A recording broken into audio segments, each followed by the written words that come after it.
Hello guys, welcome back to the channel. So today we are discuss chapter number 6 drugs of endocrine system. तो इस chapter के अंदर हम लोग basically बात करेंगे डायबिटीज की, ओरल हाइपोग्लाइसेमिक एजेंट की, स्टेरॉइड की, हार्मोन की और थायराइड सप्लीमेंट की। ये जो टॉपिक हैं इन टॉपिक को हम लोग डिस्कस करेंगे। तो सबसे पहले हम लोग स्टार्ट कर रहे हैं डायबिटीज मेलाइटस से। तो हमारी जो बॉडी है उसके अंदर एक ग्लैंड होती है, उसका नाम है पेनक्रियाज। उसको मिक्स्ड और कंपोजिट ग्लैंड भी बोलते हैं। वो एंडोक्राइन और एक्सोक्राइन दोनों की तरह फंक्शन करती है। तो हमें यहाँ पे बात करेंगे यहाँ पे बेसिकली जो एंडोक्राइन उसका फंक्शन है उसकी। तो जो उसका एक जो पार्ट होता है पेनक्रियाज का, उसका नाम होता आइसलेट ऑफ लैंगरहैंस। ठीक है ना, ये एक रीजन होता है पेनक्रियाज ग्लैंड के अंदर, आइसलेट ऑफ लैंगरहैंस। यही सिक्रीट करता है हॉर्मोन्स, 3 हॉर्मोन्स बेसिकली सिक्रीट करता है, इंसुलिन, ग्लूकागन और सोमेटोस्टेजिन। तो इसके अंदर 3 मतलब वो अल्फा सेल्स होते, बीटा सेल्स होते और डेल्टा सेल्स होते। तो जो अल्फा सेल्स होते वो सिक्रीट करते हैं ग्लूकागन, बीटा सेल्स होते वो सिक्रीट करते हैं इंसुलिन और जो डेल्टा सेल्स होते वो सिक्रीट करते हैं सोमेटोस्टेटिन। तो इन जो ये तीनों हार्मोन है, तीनों हार्मोन के अपने पर्टिकुलर फंक्शन है बॉडी के अंदर। जो फर्स्ट हार्मोन है ग्लूकागन, ग्लूकागन का काम होता है बॉडी के अंदर जो ब्लड ग्लूकोज लेवल है उसको एलिवेट करना, इंक्रीज करना। ये तो ग्लूकागन का वर्क हो गया। जो सेकंड जो हार्मोन है वो इंसुलिन, इंसुलिन का फंक्शन होता, वर्क होता ब्लड के अंदर ग्लूकोज को लेवल को मेंटेन करना। जो ब्लड शुगर है उसको मतलब नॉर्मल लेवल पे मेंटेन करना, अगर एलिवेटेड है तो उसको कम करना। तो ये होता है इंसुलिन का वर्क। और जो थर्ड हार्मोन है सोमेटोस्टेटिन, तो एक तो होता है सोमेटोट्रोपिन हार्मोन होता है, ये दूसरा सोमेटोस्टेटिन। जो सोमेटोट्रोपिन हार्मोन होता है जो ग्रोथ और डेवलपमेंट में मतलब वर्क करता है, और ये जो सोमेटोस्टेटिन है वो ग्रोथ और डेवलपमेंट को इनहिबिट करता है। तो ये 3 हार्मोन है जो पेनक्रियाज से रिलीज होते हैं। तो हम लोग बात कर रहे हैं यहाँ पे डायबिटीज की। तो डायबिटीज एक मेटाबॉलिक डिसऑर्डर है, ठीक है ना।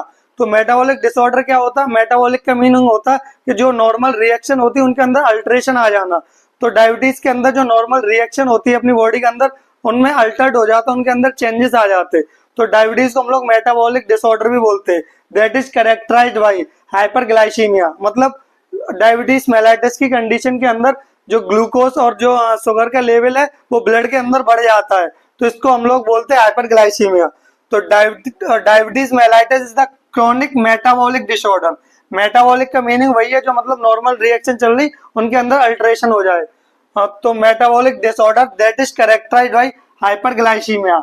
हाइपरग्लाइसीमिया का मतलब जो अपना ब्लड है उसके अंदर शुगर और ग्लूकोज का कंटेंट मतलब एलिवेट हो जाना। तो हाइपरग्लाइसीमिया की कंडीशन अराइज होगी डायबिटीज मेलाइटस के अंदर। And Altered metabolism of carbohydrate, lipid and protein. जो कार्बोहाइड्रेट है, लिपिड और प्रोटीन है, इनका जो मेटाबॉलिज्म हो रहा, इनका जो ब्रेकडाउन हो रहा वो भी अल्टर्ड हो जाता, इसके अंदर भी चेंजेस आ जाते, जिसकी वजह से जो हमारा ब्लड है उसके अंदर ग्लूकोज का लेवल बढ़ जाता है। तो जो डायबिटीज मेलाइटस है, तो जो ये 2 हार्मोन है इंसुलिन और ग्लूकागन, इन दोनों का फंक्शन होता है कि एक तो ये तो शुगर को एलिवेट करता है और ब्लड के अंदर ये शुगर को मतलब कम करता है, नॉर्मल करता है। तो ये दोनों हार्मोन ही रिस्पॉन्सिबल होते हैं डायबिटीज मेलाइटस के लिए, और यही कंट्रोल करते हैं डायबिटीज मेलाइटस कंडीशन को। अब डायबिटीज मेलाइटस की बात करें तो बेसिकली ये 2 टाइप्स की होती है। एक तो होती है टाइप 1, दूसरी होती है टाइप 2। तो टाइप 1 को हम लोग बोलते हैं इंसुलिन डिपेंडेंट डायबिटीज मेलाइटस। अब टाइप 1 के अंदर क्या होता है? टाइप 1 के अंदर जो बीटा सेल्स होते हैं, बीटा सेल्स बेसिकली प्रोड्यूस क्या करते हैं? इंसुलिन। तो टाइप 1 के अंदर जो 90% ऑफ बीटा सेल्स होते हैं वो डैमेज हो जाते हैं। बीटा सेल्स डैमेज होने के बाद इंसुलिन का प्रोडक्शन है वो स्टॉप हो जाएगा, और जो ये डैमेज होते हैं वो ऑटो इम्यून प्रोसेस के थ्रू होते हैं। ऑटो इम्यून मीडिएटेड प्रोसेस होती है, मतलब अपनी बॉडी के सेल अपनी बॉडी है ना, वो अपनी बॉडी के सेल्स को किल करने लगती है, डैमेज करने लगती है। तो ऑटो इम्यून प्रोसेस के थ्रू बीटा सेल्स डैमेज होते हैं टाइप 1 के अंदर। उसके बाद इंसुलिन का प्रोडक्शन होता नहीं, तो ब्लड के अंदर शुगर और ग्लूकोज का लेवल एलिवेटेड हो जाता है और डायबिटीज मेलाइटस की कंडीशन अराइज हो जाती है। ये तो है टाइप 1, ठीक है ना। और इसको इंसुलिन डिपेंडेंट डायबिटीज मेलाइटस भी बोलते हैं। अब जो डायबिटीज मेलाइटस उसके अंदर क्या क्या साइन और सिम्टम देखने को मिलते हैं? तो जो मेन जो साइन और सिम्टम है डायबिटीज के अंदर वो 3-4 होते हैं, पॉलीफेजिया, पॉलीडिप्सिया, पॉलीयूरिया और वेट लॉस, ठीक है ना। तो पॉलीफेजिया का मतलब क्या होता? बहुत ज्यादा भूख लगना। तो पॉलीफेजिया की कंडीशन होती है किसी पर्सन को बार बार भूख लग रही फ्रिक्वेंटली, तो उसको पॉलीफेजिया बोलते हैं। पॉलीडिप्सिया मतलब बहुत ज्यादा प्यास लगना, थ्रस्ट मतलब थ्रस्ट जैसा फील होना, तो पूरे टाइम तुम्हें ऐसा लग रहा है कि मतलब पानी पीते ही रहो, तो बार बार फ्रिक्वेंटली पानी पीना, उसको बोलते हैं पॉलीडिप्सिया। फिर है पॉलीयूरिया, बार बार यूरिनेशन के लिए जाना, मतलब पेशाब जाना बार बार, उसको बोलते हैं पॉलीयूरिया।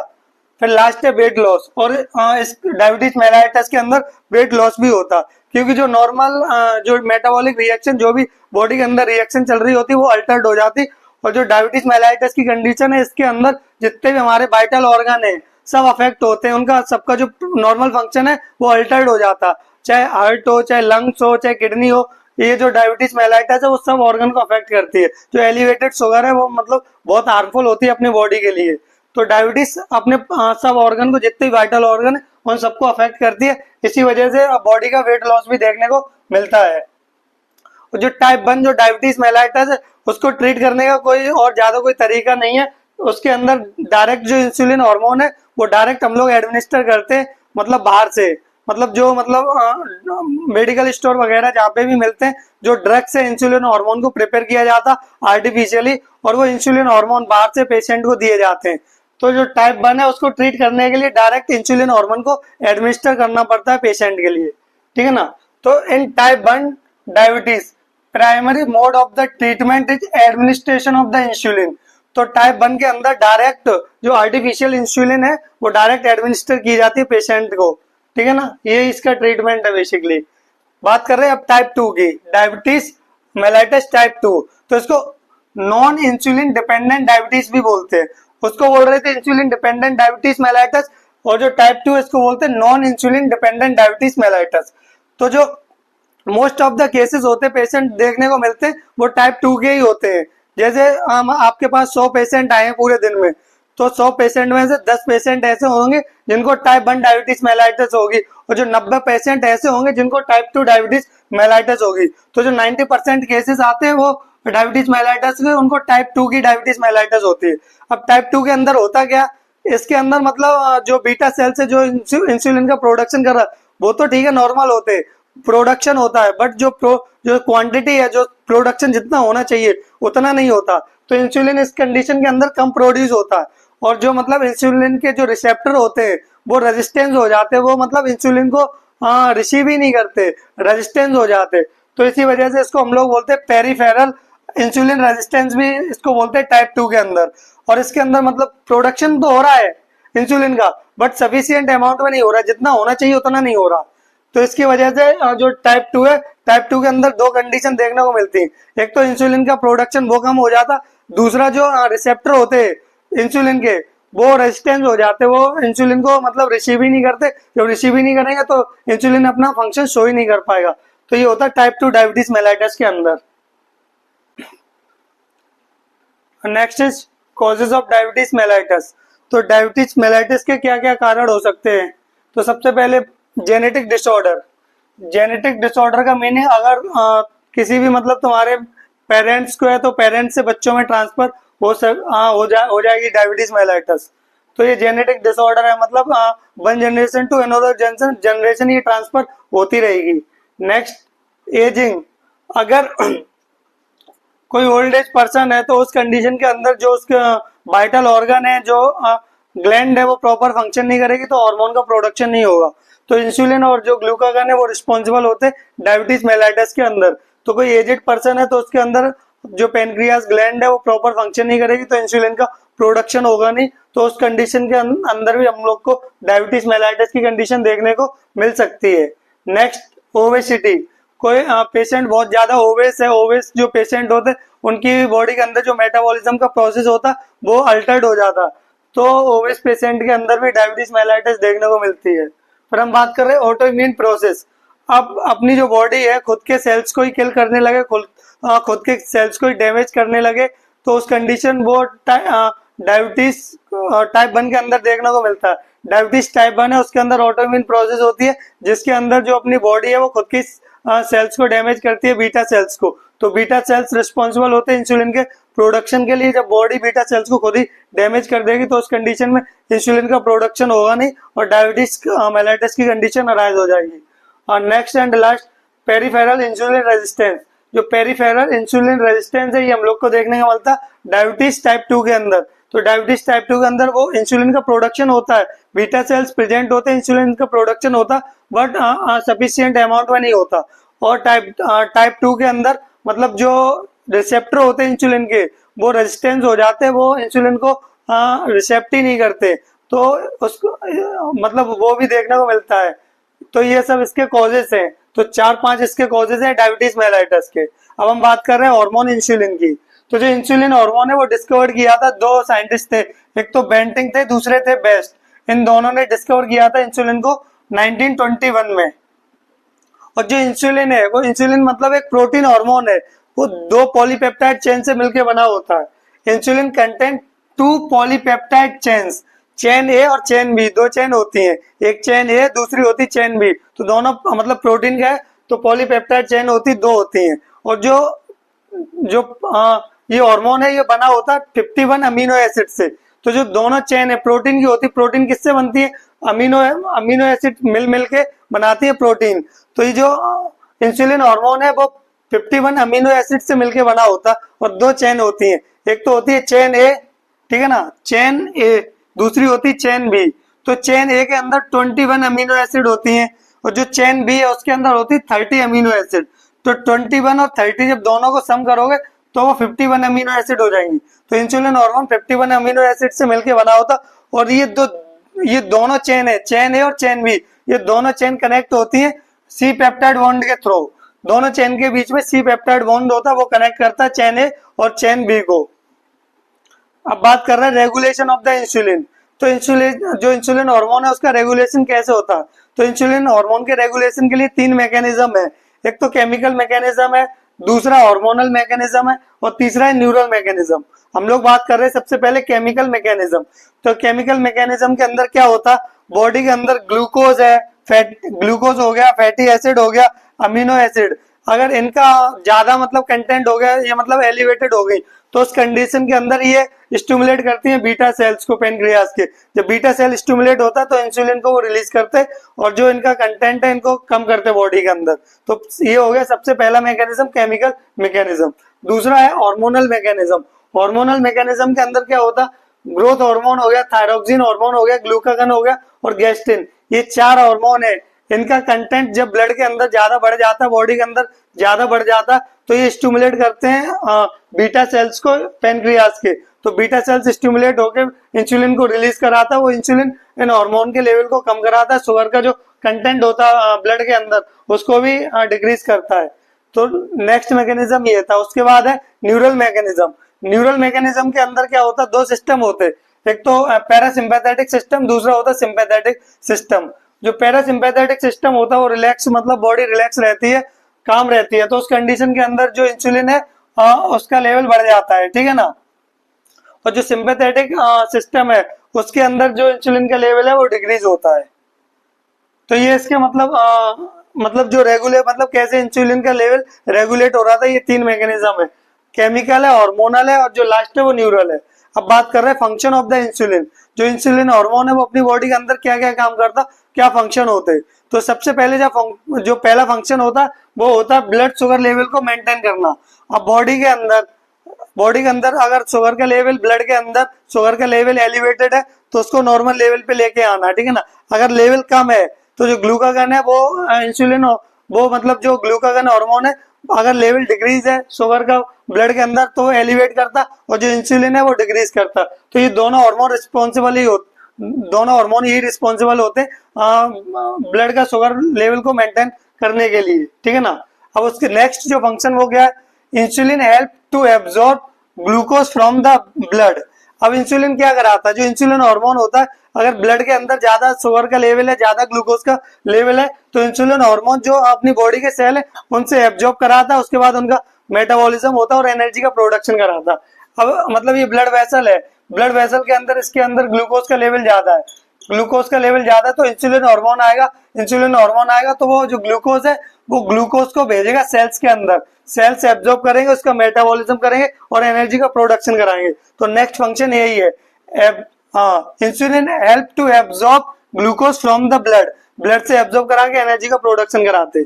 नेक्स्ट फंक्शन की बात करें तो insulin stimulate the storage of the glucose in the liver.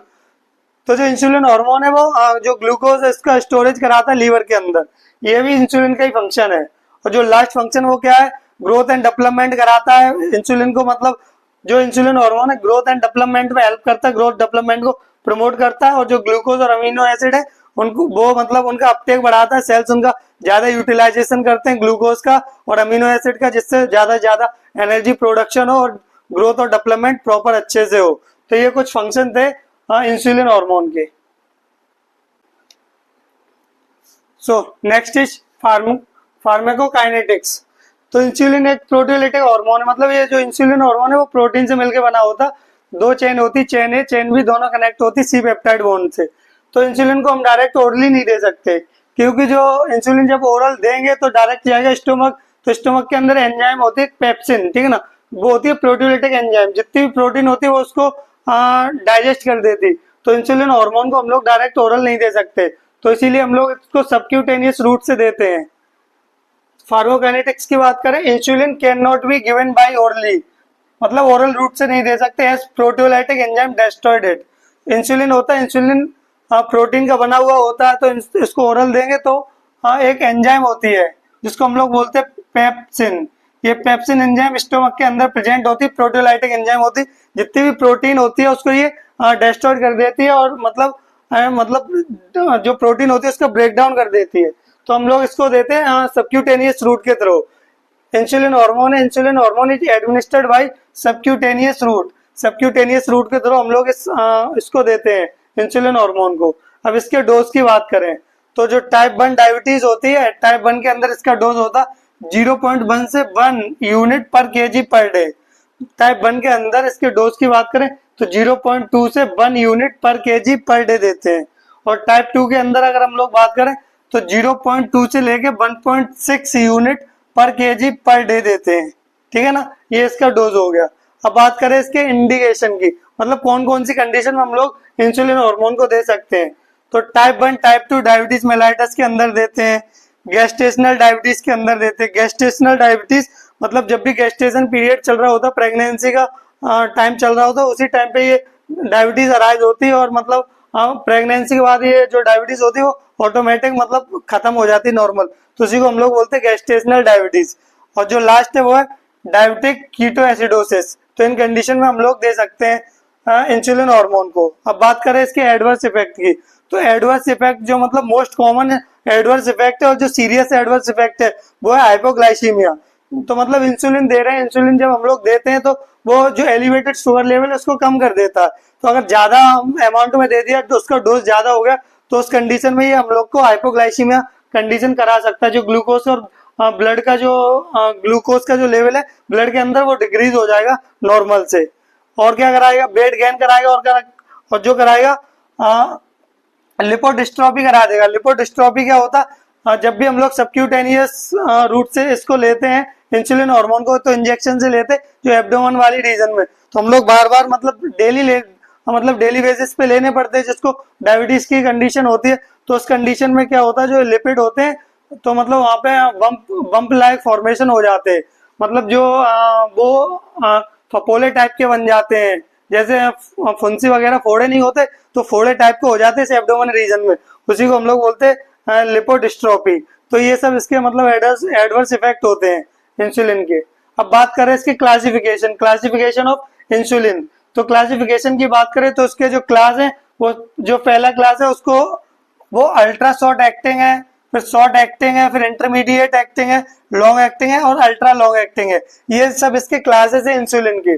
तो जो अल्ट्रा शॉर्ट एक्टिंग है ना, अल्ट्रा शॉर्ट एक्टिंग इंसुलिन, उसके अंदर दो आते हैं, एक तो लिस्प्रो आता है, दूसरा आता है एस्पार्ट। ये दोनों इंसुलिन आते हैं अल्ट्रा शॉर्ट एक्टिंग के अंदर। शॉर्ट एक्टिंग की बात करें, ये नेक्स्ट क्लास है। शॉर्ट एक्टिंग इंसुलिन के अंदर आता है रेगुलर इंसुलिन। फिर जो नेक्स्ट क्लास है वो है इंटरमीडिएट इंसुलिन। इंटरमीडिएट इंसुलिन के अंदर आता है लेंटे आता, ईशोफेन इंसुलिन आता है, ये दोनों आते हैं, लेंट और ईशोफेन इंसुलिन, ये दोनों आते हैं इंटरमीडिएट इंसुलिन के अंदर। फिर जो नेक्स्ट क्लास है वो है long acting insulin. Long acting insulin के अंदर आता है इंसुलिन डेटिमर आता है और इंसुलिन ग्लार्जिन आता है, ये दोनों आते हैं लॉन्ग एक्टिंग के अंदर, ग्लार्जिन और डेटिमर, ये लॉन्ग एक्टिंग के अंदर आता है। फिर अल्ट्रा लॉन्ग एक्टिंग के अंदर आता है अल्ट्रा लेंटे और डिग्ल्यूडेक, ये दोनों आते डिग्लूटैक और अल्ट्रा लेंटे आते हैं अल्ट्रा लॉन्ग एक्टिंग इंसुलिन के अंदर। ये इसका क्लासिफिकेशन था इंसुलिन का। अब बात कर रहे हैं कौन कौन सी डिवाइसेस हैं जिनसे हम इंसुलिन किसी पेशेंट को एडमिनिस्टर कर सकते हैं। तो सबसे पहले आती है इंसुलिन सिरिंज, जो अपनी नॉर्मल सिरिंज होती है उनसे अलग होती है। इंसुलिन सिरिंज वो मतलब इंसुलिन हार्मोन के लिए ही स्पेशली बनाई गई है और उनसे इंसुलिन एडमिनिस्टर करते हैं सबक्यूटेनियस फैट के अंदर। मोस्ट कॉमनली जो एब्डोमेन रीजन है यहीं पे लगाया जाता और उसको डेली बेसिस पे लेते हैं, तो सर्कुलर मैनर में लगाते हैं, आज इधर तो आज इधर, मतलब रोटेट करते रहते हैं जिससे मतलब कॉम्प्लिकेशन अराइज ना हो। सर्कुलर मैनर में लगाते हैं, मतलब वीक के वाइज डिवाइड कर लेते 4 वीक, फर्स्ट वीक इस वाले पोर्शन में, सेकंड इस पोर्शन में, थर्ड वीक इस, फोर्थ वीक ऐसे। तो मतलब 4 पोर्शन में एब्डोमेन को डिवाइड करके एक एक वीक लगाते हैं सर्कुलर मैनर में। तो इंसुलिन सिरिंज के थ्रू लगाते हैं। फिर पेन डिवाइसेस आते हैं, इंसुलिन पेन आते हैं, मतलब पेन की तरह डायरेक्ट इंजेक्ट करो और मतलब पुश करो, डायरेक्ट लग जाता है इंसुलिन हार्मोन। इनहेल्ड इंसुलिन आते, इंसुलिन पंप आते और ओरल इंसुलिन आते। ये मतलब इंसुलिन के डिवाइसेस हैं, कैसे कैसे हम लोग इंसुलिन ले सकते हैं। Next is oral hypoglycaemic agent. तो ऐसे जब भी डायबिटीज की कंडीशन होती है उस कंडीशन में इंसुलिन देते, इंसुलिन के अलावा कोई अदर ड्रग दे सकते हैं जो ओरली दे जाते हैं। तो जो ओरल ड्रग देते हैं डायबिटीज को कंट्रोल करने के लिए, उन ड्रग्स को हम लोग बोलते हैं ओरल हाइपोग्लाइसेमिक एजेंट। तो ओरल हाइपोग्लाइसेमिक एजेंट होते क्या है? The drug which given by oral route and lowering the blood sugar level are known as oral hypoglycaemic agent. ऐसे ड्रग जो ओरल रूट से दिए जाते हैं और वो ब्लड शुगर लेवल को कम करने का काम करें, उन ड्रग्स को हम लोग बोलते हैं ओरल हाइपोग्लाइसेमिक एजेंट। और जो ये ओरल हाइपोग्लाइसेमिक एजेंट होते हैं वो बेसिकली टाइप 2 डायबिटीज के अंदर दिए जाते हैं। डायबिटीज बेसिकली 3 टाइप की होती है, टाइप 1, टाइप 2 और गेस्टेशनल डायबिटीज। तो जो ओरल हाइपोग्लाइसेमिक एजेंट होते हैं वो डायबिटीज टाइप 2 के अंदर दिए जाते हैं। अब हम लोग बात करें इसके क्लासिफिकेशन की, तो क्लासिफिकेशन के अंदर इसके कुछ क्लासेस दे रखे, जैसे सल्फोनाइल यूरियास, मैग्लीनेटाइड, बिग्यूनाइट, thiazolidinediones, alpha glucosidase inhibitor, dipeptidyl peptidase 4 inhibitor,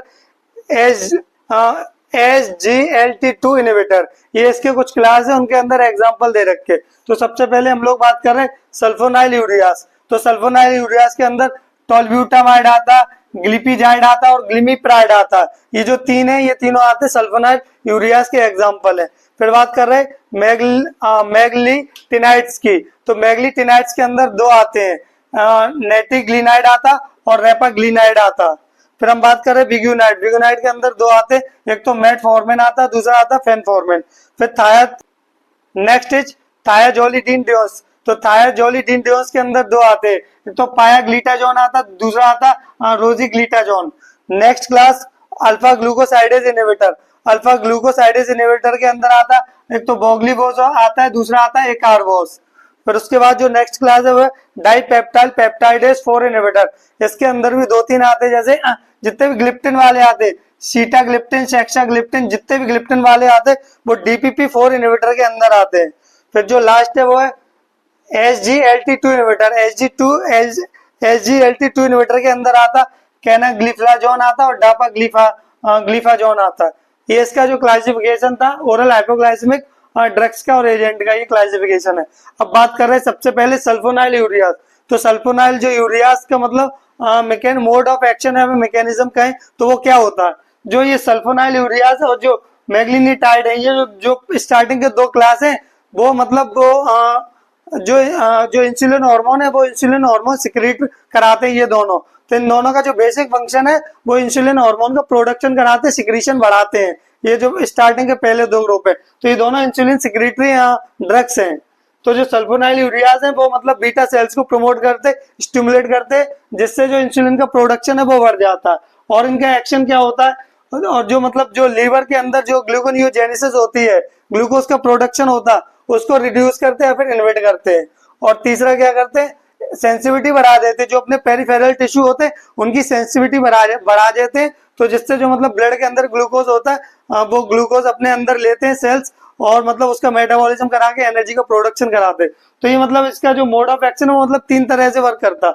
सबसे पहले जो करता है वो इंसुलिन का प्रोडक्शन बढ़ाता है, बीटा सेल्स को स्टिमुलेट करते हैं, उसके बाद जो लीवर के अंदर हेपेटिक सेल्स के अंदर ग्लूकोनियोजेनेसिस चल रही होती, ग्लूकोज का प्रोडक्शन होता, उसको रिड्यूस करता, और जो पेरिफेरल टिश्यूज है उसकी सेंसिटिविटी बढ़ाता है टुवर्ड इंसुलिन। तो इंसुलिन के प्रति जब सेंसिटिविटी बढ़ती है तो मतलब जो ग्लूकोज का लेवल होता है ब्लड में वो डिक्रीज होता है। तो ये 3 तरह से ये वर्क करता है सल्फोनाइल यूरियाज।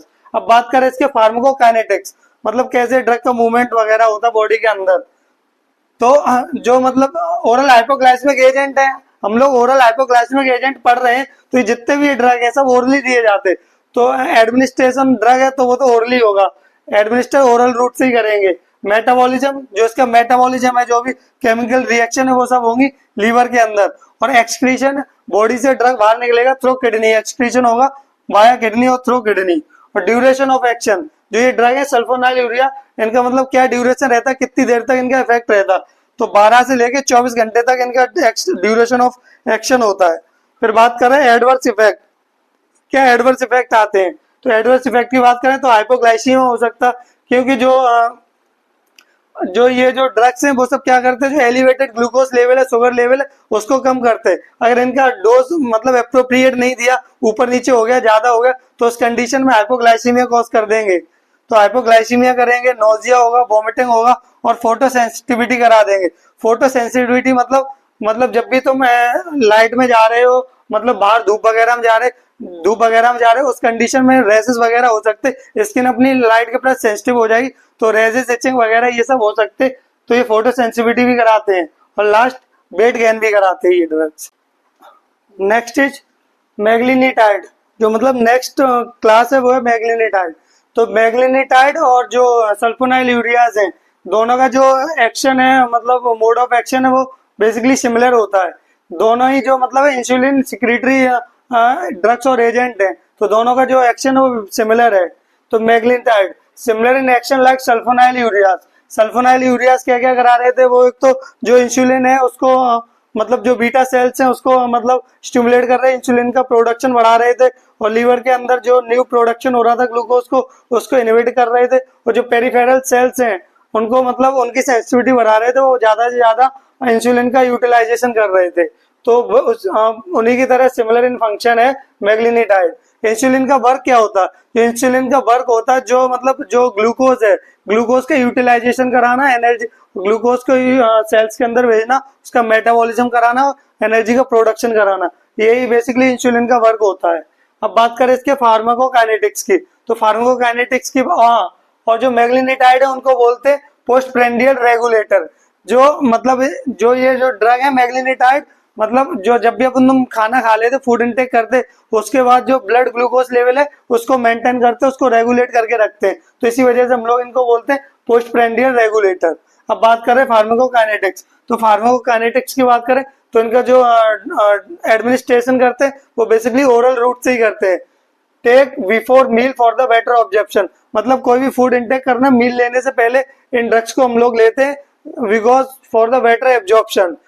जब भी खाना वाना खाते उससे पहले हम लोग ले लेते, क्योंकि इनका जो एब्जॉर्प्शन है वो ज्यादा अच्छे से होता खाना खाने से पहले, ठीक है ना। मेटाबॉलिज्म की बात करें तो मेटाबॉलिज्म होता है इनके लीवर के अंदर। एक्सक्रीशन की बात करें तो एक्सक्रीशन होता है थ्रू किडनी। अब बात करें इसके एडवर्स इफेक्ट की, क्या क्या एडवर्स इफेक्ट देखने को मिलते हैं मैग्नीटाइड के, तो हाइपोग्लाइसीमिया हो सकता है, तो ये तो सभी में देखने को मिल सकता, कॉमन है। हाइपोग्लाइसीमिया हो सकता है, वेट गेन और माइल्ड हेडेक और अर्थलेल्जिया। अर्थलेल्जिया का मतलब होता है जॉइंट पेन, जितने भी जॉइंट होते हैं उनके अंदर पेन हो, उस कंडीशन को हम लोग बोलते हैं अर्थलेल्जिया। तो इसके एडवर्स इफेक्ट। अब बात करें नेक्स्ट क्लास है विग्यूनाइड्स। तो विग्यूनाइड के अंदर क्या होता है, क्या मोड ऑफ एक्शन रहता, तो मतलब जो विग्यूनाइड है उनके अंदर क्या होता है, जो ग्लूकोज का प्रोडक्शन है लीवर के अंदर वो डिक्रीज हो जाता है। Decrease glucose production in the liver by inhibiting gluconeogenesis. जो ग्लूकोनियोजेनेसिस की प्रोसेस होती है, न्यू ग्लूकोज का प्रोडक्शन होता, फॉर्मेशन होता, उस प्रोसेस को स्टॉप कर देते लीवर के अंदर, ये विग्यूनाइड्स करते हैं। और जो सेंसिटिविटी बढ़ा देते हैं, जो मसल्स होते हैं और फैट सेल्स होते हैं उनके मतलब वो ज्यादा सेंसिटिव हो जाते हैं इंसुलिन के लिए, तो जो ये सेल्स होते हैं वो ग्लूकोज का यूटिलाइजेशन करवा लेते हैं। तो जब इंसुलिन जब इनके पास आता है, ये सेंसिटिव हो जाते, तो इंसुलिन का काम ही होता है जो ग्लूकोज होता है उसका यूटिलाइजेशन करवाना। तो increase the sensitivity of the muscles and fat cells toward the insulin. जब इंसुलिन के प्रति मतलब ये सेंसिटिव हो जाएंगे तो इंसुलिन आएगा, इनसे बाइंड करेगा बाइंड करने के बाद जो एलिवेटेड ग्लूकोज है उसका यूटिलाइजेशन करा देंगे और जो एलिवेटेड शुगर लेवल है उसको कम करेंगे, नॉर्मल करेंगे। तो इनका मोड ऑफ एक्शन था विग्योनाइट्स का। और जो एएमपी के एंजाइम होती है वो भी रेगुलेट करती है ग्लूकोज एंड फैट का मेटाबॉलिज्म को। अब बात करें इनके फार्माकोकाइनेटिक्स की, तो फार्माकोकाइनेटिक्स की बात करें तो इनका जो एडमिनिस्ट्रेशन रूट ऑफ एडमिनिस्ट्रेशन होता वो ओरली होता, तो well absorb by the orally, oral route से दिए जाते हैं। मेटाबॉलिज्म की बात करें तो लीवर के अंदर होता है। एक्सक्रीशन की बात करें तो ये किडनी के थ्रू होता है। अब बात कर रहे हैं डोज की, तो विगोनाइट के डोज क्या होता है, तो विगोनाइट के अंदर 500 से 2000 mg डोज देते डेली, बट ये डिवाइडेड फॉर्म में देते, एक ही बार में नहीं देते, पूरे मतलब 24 घंटे के अंदर 2 से 3 बार में देते डिवाइडेड फॉर्म में। 500 से 2000 mg देते डेली इन डिवाइडेड फॉर्म, मतलब डोज को डिवाइड कर देते 2-3 पार्ट में, तब देते, एक बार में नहीं देते। और इसके दो एग्जांपल होते हैं मेटफॉर्मिन और फेनफॉर्मिन। जो ये मेटफॉर्मिन है वो जब स्टार्टिंग में ये ड्रग का मतलब इन्वेंशन हुआ था तो उस टाइम पे जो इनिशियल स्टेज में डीओसी थे, ड्रग ऑफ चॉइस, मतलब ओरल हाइपोग्लाइसेमिक एजेंट के अंदर सबसे पहले हम लोग मेटफॉर्मिन देते थे। और बेसिकली टाइप 2 के अंदर जो डायबिटीज टाइप 2 है उसके अंदर जब मतलब स्टार्टिंग में जब इन ड्रग्स का मतलब डिस्कवर किए गए थे उस टाइम पे डायबिटीज टाइप 2 के अंदर जो डीओसी थी, ड्रग ऑफ चॉइस, वो मेटफॉर्मिन ही थी, यही ड्रग हम लोग देते थे स्टार्टिंग में। अब बात करें एडवर्स इफेक्ट ऑफ द विग्यूनाइट्स, तो एडवर्स इफेक्ट की बात करें तो एनोरेक्सिया हो जाएगा, मेटेलिक टेस्ट आएगा, वेट लॉस हो जाएगा, डायरिया कंडीशन हो जाएगी। अब जो नेक्स्ट बात है वो है थायाजोलिडीन डिओन्स। तो थायाजोलिडीन डिओन्स की बात करें तो इसका मोड ऑफ एक्शन क्या हो रहा था, तो इसके अंदर क्या होता है, जो ग्लूकोज के जो ट्रांसपोर्ट करने के जो चैनल होते हैं जिनको हम लोग बोलते हैं GLUT4, तो वो चैनल उनका नंबर इंक्रीज हो जाता और जो ग्लूकोज होता है उसका ट्रांसपोर्ट बढ़ जाता, ब्लड से सेल के अंदर चले जाते। जो ग्लूको ट्रांसपोर्ट ये चैनल होते हैं, GLUT4 चैनल होते, मतलब ये बेसिकली ग्लूकोड का ही ट्रांसपोर्टेशन कराते हैं और किसी का ट्रांसपोर्टेशन नहीं होता। जैसे कैल्शियम चैनल होते, पोटेशियम चैनल होते, वैसे जो ग्लूकोज है, ग्लूकोज को ट्रांसपोर्ट करने के लिए चैनल होते हैं, उन चैनल का नाम होता है GLUT4। तो ये ब्लड से मतलब जो ग्लूकोज लेवल है वो लेके जाते सेल्स के अंदर। और नेक्स्ट मतलब क्या, और ये मतलब सेंसिटिविटी बढ़ा देते एडिपोज टिश्यू के अंदर, लीवर के अंदर और स्केलेटल मसल के अंदर टुवर्ड इंसुलिन, तो इंसुलिन के प्रति ये सेंसिटिव हो जाते। तो जो इंसुलिन है उसका काम ही है जो एलिवेटेड ग्लूकोज है उसका मतलब जो एलिवेटेड ग्लूकोज है उसको मतलब ब्लड से सेल्स के अंदर ले जाना और उसका मेटाबॉलिज्म कराना, एनर्जी का प्रोडक्शन कराना। अब बात करें इसके डोज की, तो डोज की बात करें तो डोज देते 15 से 45 mg ओडी, मतलब ओडी देते 24 घंटे में एक बार, मतलब दिन में एक बार देते 15 से 45 mg। फिर बात करें इसके एडवर्स इफेक्ट की, तो एडवर्स इफेक्ट में बात करें तो लीवर टॉक्सिसिटी हो जाती है, एडिमा हो जाता है और वेट गेन हो जाता है, तो ये इसके एडवर्स इफेक्ट है। Next is alpha glucosidase inhibitor. तो जो अल्फा ग्लूकोसाइडेज एक एंजाइम है वो मतलब रिस्पॉन्सिबल है कार्बोहाइड्रेट के डाइजेशन के लिए। जब अल्फा ग्लूकोसाइडेज को इनहिबिट कर देते, जो एंजाइम उसको इनहिबिट कर देते तो कार्बोहाइड्रेट का जो डाइजेशन है वो डिले हो जाता, बट ये रिवर्सिबल प्रोसेस है, कुछ टाइम बाद ये नॉर्मल हो जाती है।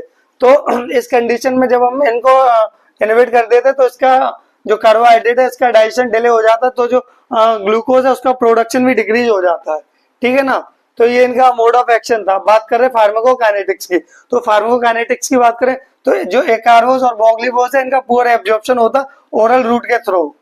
फिर हम बात करें इनके डोज की, तो जो एकार्वोस है उसका डोज देते हैं 50 से 100 mg देते हैं जस्ट बिफोर द मील। और जो वोगलीवोस है उसकी डोज की बात करें तो 0.2 से 0.3 mg देते जस्ट बिफोर द मील, मतलब खाना खाने से पहले देते इनको अल्फा ग्लूकोसाइडेज इनहिबिटर को। फिर हम बात करें एडवर्स इफेक्ट, तो एडवर्स इफेक्ट में बात करें तो फ्लैटुलेंस देखने को मिलता है, डायरिया देखने को मिलता है और एब्डोमिनल क्रैम्प देखने को मिलते हैं। तो ये था अल्फा ग्लूकोसाइडेज इनहिबिटर की। अब जो नेक्स्ट क्लास है वो है DPP-4 इनहिबिटर। तो DPP-4 इनहिबिटर को डाइपेप्टाइल पेप्टाइडेज 4 इनहिबिटर भी बोलते हैं। तो इसके अंदर क्या होता है, तो जो DPP-4 इनहिबिटर होते हैं वो मेनली दिए जाते हैं डायबिटीज टाइप 2 के अंदर। डायबिटीज 3 तरह की होती है, टाइप 1, टाइप 2 और गेस्टेशनल। तो टाइप 2 के अंदर ये दिए जाते हैं DPP-4 इनहिबिटर। तो इनके अंदर होता क्या है, जो इंक्रीटिन एक हार्मोन होता है, जो इंक्रीटिन हार्मोन है उसका मेटाबॉलिज्म कराता है DPP-4, जो एक एंजाइम है DPP-4 डाइपेप्टाइल पेप्टाइडेज, ये एंजाइम है वो इसका मेटाबॉलिज्म कराता है। जब DPP4 को इनहिबिट कर देते तो जो इंक्रीटिन है उसका मेटाबॉलिज्म हो नहीं पाएगा। जब उसका मेटाबॉलिज्म नहीं हो पाता तो उसका जो ड्यूरेशन है वो भी बढ़ जाता है अपने ब्लड के अंदर। जब ड्यूरेशन बढ़ता है तो ये मतलब जो वो इंसुलिन हार्मोन है उसका जो बीटा सेल्स है उसको स्टिमुलेट करते हैं और जो इंसुलिन हार्मोन है उसका प्रोडक्शन भी बढ़ा देता है ये जो इंक्रीटिन हार्मोन है। जो ठीक है ना, तो इस कंडीशन में क्या होता है DPP4 इनहिबिटर के अंदर जब इसको इनहिबिट कर देते तो जो इंक्रीटिन हार्मोन है इसका जो लेवल है वो बढ़ जाता है ब्लड के अंदर और वो स्टिमुलेट करता है बीटा सेल्स को, जिससे प्रोडक्शन बढ़ जाता है इंसुलिन हार्मोन का।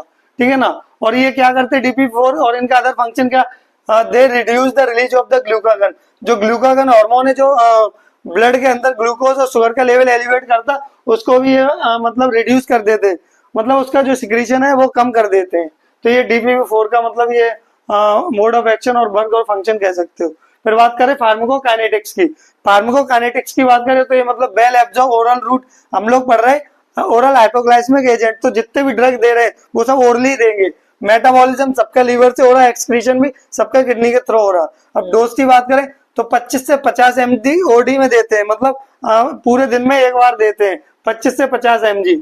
एडवर्स इफेक्ट की बात करें तो एडवर्स इफेक्ट हमको देखने को मिलते हैं, हेडेक देखने को मिलता और नेजोफेरेंजाइटिस देखने को मिलता। ठीक है ना, तो हेडेक और नेजोफेरेंजाइटिस ही हम लोग को एडवर्स इफेक्ट के रूप में देखने को मिलता है। तो आज का लेक्चर कंप्लीट हुआ, इसके नोट्स आपको टेलीग्राम चैनल पे मिल जाएंगे। Thank you guys.